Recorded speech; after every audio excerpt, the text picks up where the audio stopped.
Hi, I'm Timothy Bartel. This is Book 2, Part 3 of Calafia, an Adventure. Against the two girls' doubts, the queen assured them Talon Kay and pure Manelli posed no threat, but offered aid. She pondered and she wondered at the tactics of Cormain. She'd heard his name from captive men in desperate threats. They swore sometimes, before they died, that strong Cormain would muster in the west from wide Pacific islands where the women served the men, and he would add the Amazons to that untutored, fair, and servile breeding class. And now the promised threat had come, and Calafia found herself dethroned. And so she watched Sir Talon Kay more closely, tried to mark in his behavior any hint that he might sympathize with the Argalians. But middling Talon Kay betrayed no indication that he would betray the queen. And sometimes she would catch herself imagining that he was kept in Daphne for the use of her alone, and he was happy there. Then Calafia deemed it best to dock well north of Artemis and send out spies to reconnoiter south. She chose Leota and her knight to scout the city walls with her, the eastern walls that Petra built for war. But Calafia could not find her favored saber-tooth, for he had disappeared soon after reaching shore. And so the three set out on foot, through deep green coastal valleys, creeks, past black-mossed boulders in the oak's cool shadow. At last they came upon a crag of sandstone, granite-veined, which loomed above the northeast entrance of the city.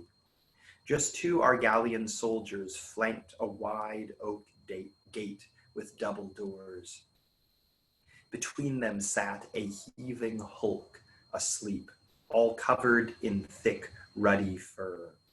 And wise Leota whispered, "I once heard our grandmother describe such things, which lived upon a younger earth.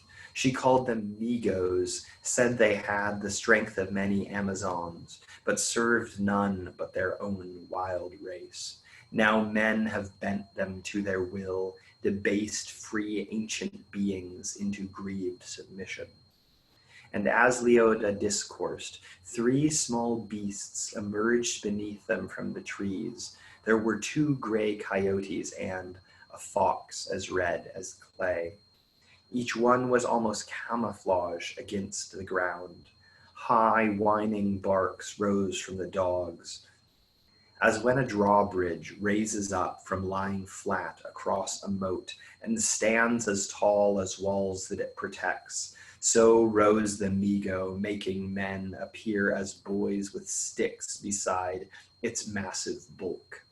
The small fox took its turn, darted behind the rising beast, leapt, bit its ape-like tail and ripped it off, then fled as its companions howled.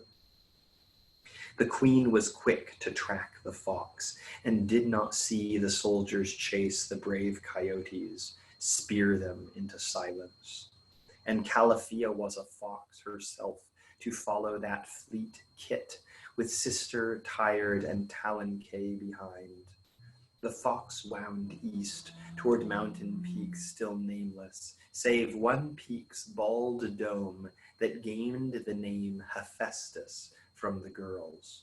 For if an Amazon would long to love a man, her sisters joked, "Recall Hephaestus, that's how all men end." And as they trekked, a silent man who lived on bald Hephaestus watched and waited for them. He who spoke with beasts, whose veins ran with Lemurian blood, who waited for the cycle of imprisonment to break with Calafia. A day he watched the queen, till she had chased his fox up scrub pine slopes and found the cavern of the waiting sage. This has been Book 2, Part 3 of Calafia, an Adventure. You can find Calafia on Amazon in ebook form. Thanks for listening. I'm Dr. Timothy Bartel.